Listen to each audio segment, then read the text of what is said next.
se queda en la cueva, que se llama, haciendo pareja con el otro central, y forma en la Argentina, empieza a jugar Boca el 4-2-4. Y adelante jugaba Garrincha, Didi, otro gran jugador que había inventado la fola seca, un tiro que la pelota bajaba de golpe. La fola seca se llamaba él. Es el creador del juego bonito, ¿no? El juego bonito. Después nos eliminó siendo director técnico de Perú en la Argentina, en la cancha de Boca, 2-2, el único mundial que fue en Nueva Argentina en el 70, que fue Brasil, y después vino a dirigir a River en el 71. Que yo tuve el privilegio de estar en la despedida de Didi, porque Boca le ganó 4-0 en la cancha de River. ¿Un hincha de Chicago qué hacía ahí? Bueno, estaba ahí, digamos, acompañando a los muchachos. Bolívar, ¿y quién jugaba Garrincha? ¿A quién se aparecía hoy Garrincha? Endiablado, era un jugador endiablado. No hay muchos parecidos, porque, digamos, era un jugador que tenía una sola jugada.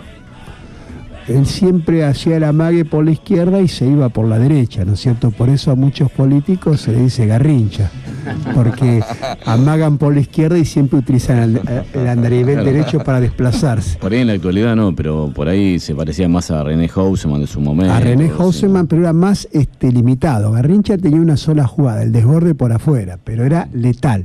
Salvo en el Mundial 62, que al lastimarse Pelé se pone al frente, el cuadro al hombro y hace otro juego. Lo que pasa es que él hacía siempre la misma, pero el que sabía cuándo lo iba a hacer era él.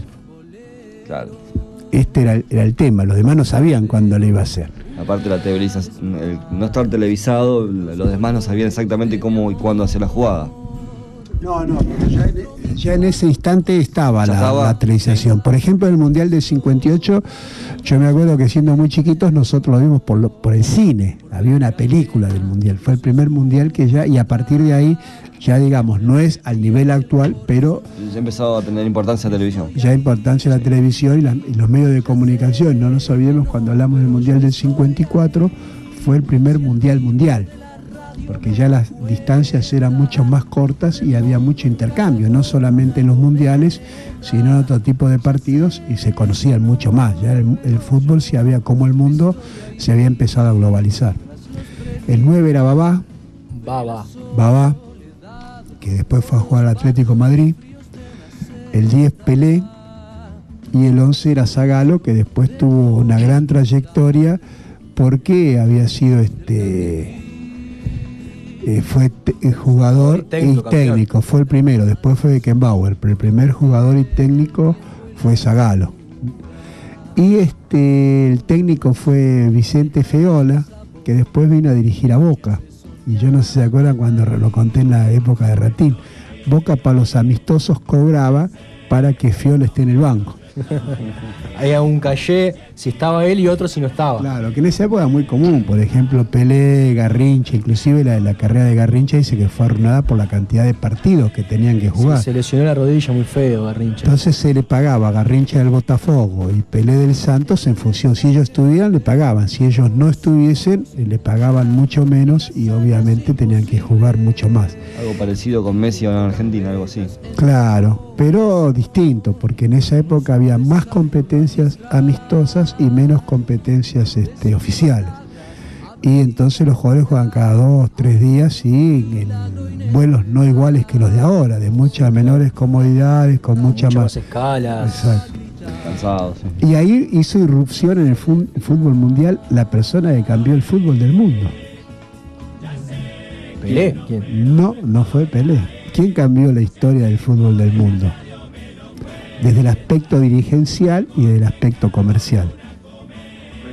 Abelage. Joao Abelage, que era presidente de la CBD, que era la Confederación Brasileña de Deportes, y al ser campeón del mundo, te imaginás, Brasil con la historia que venía atrás del 50, del 54 y del 38, que perdió con Italia por reservar a Leónidas da Silva, evidentemente lo catapultó en Brasil como un personaje intocable, y eso le permitió al cabo de los años llegar a la FIFA y realmente a transformar. Por décadas, ¿no? Claro. Hasta hace poco, ¿no? Y sigue viviendo, tiene 98, 99 años. Y No sabía que estaba vivo todavía. sí, está vivo. Y fue lo que, más allá de todas las críticas que algunos le hacen, el que hizo de la FIFA una de las primeras multinacionales mundiales, no solamente en el aspecto deportivo. Un emporio. Pero ese fue el mundial que lo llevó a la fama a Joao Belange, que había sido jugador de waterpolo y había participado por Brasil en las Olimpiadas de Finlandia en el 52 jugando al waterpolo. Vio el negocio antes que todo Bolívar, entonces el único país que ganó un mundial fuera de su continente es Brasil, porque después ganó en Asia también. Después ganó, claro, no en Asia, 2002. en el 2002. Pero fue, digamos, son continentes neutrales, como ganó España en Sudáfrica ahora. En cambio, América o Europa son continentes... Sin tradición de fútbol, claro, continentes con mucha fuerza. Y más en ese momento, quizás ahora no tanto como ahora. Porque en ese instante se le da mucha primacía a los equipos locales o cercanos, porque el ingreso principal de un mundial es la venta de entradas. En ese momento, claro. En ese momento, no ahora es la televisación, los sponsors, el marketing. Ahora no es tan importante que avance el local, por todo eso. Exacto, en ese momento era imprescindible que avance el local, por eso tenía mucho más valor. Pero ese equipo brasileño realmente deslumbró, ¿no? Deslumbró y todos los que vivimos esa época era algo extraordinario verlo jugar. Aunque al año siguiente vino el Mundial el Sudamericano en Argentina, y Argentina le ganó el Sudamericano. El empate. ¿Sí? Cuando hablamos de Pizzuti, ¿se acuerdan que Pizzuti hizo el gol en el partido que Argentina empató con Brasil 1-1 en la cancha de River, y eso le permitió a Argentina ser campeón por un punto por arriba de Brasil? Pero revolucionó el fútbol, y fundamentalmente Pelé, que más allá de todo, por estadística, fue el jugador más importante de la historia del fútbol mundial, ¿no? Lo dice Bolívar Céspedes, Sí. No, pero por estadísticas, Pelé ganó 3 mundiales. Sí, claro. En el Santos ganó 2 Copas Libertadores, ganó 2 Copas Intercontinentales, y fue un jugador realmente que hizo más de 1000 goles, introdujo el fútbol a Estados Unidos. Es imposible. 3 mundiales. Y el cuarto que no lo ganó es porque fue a la cacería del hombre, ¿no? En el 66, que lo lastimaron muy, muy duramente, porque obviamente no querían que Brasil sea campeón de vuelta. Lo que me sorprende de todo esto es, al principio cuando hablaste de los equipos, cómo cambió el mapa del fútbol de esa época a hoy. Los equipos que había, los países que participaban, Austria, que hoy no figura, Gales, cómo cambió hoy, es otro tipo de equipos, hay otro tipo de naciones jugando. Sí, Gales era una cenicienta, digamos, de casualidad. En cambio, el fútbol, en su origen en Europa, era fundamentalmente en las Islas Británicas, pero el resto era el centro, Europa del centro, central, o sea, Checoslovaquia, fundamentalmente Checoslovaquia, Hungría y Austria, que hablamos del Wunder Team, el team maravilloso de Austria de la década del 30, y bueno, Checoslovaquia en el 34 llegó a la final, Hungría en el 38 llegó a la final, pero Alemania, digamos, una potencia más occidental, y en el 54 también llegó Hungría a la final, o sea que estaban permanentemente en las instancias decisorias o decisivas, y eran grandes proveedores de jugadores al mercado italiano y al mercado español. Muy bien, Bolívar, la verdad que has realizado una clase magistral, como siempre, dejando los conceptos muy nutridos, muy interesante estuvo la columna, como nos tienes acostumbrados, Bolívar. Te invito a irnos a la pausa y a cerrar tu columna con un tema de Hugo, que interpreta Hugo del Carril, que se llama Barrio Reo, que en realidad es Barrio Reus. Es un barrio que está en Montevideo, de casitas todas iguales, como dice el tango. Es Barrio Reus, que por la deformación después quedó Barrio Reo.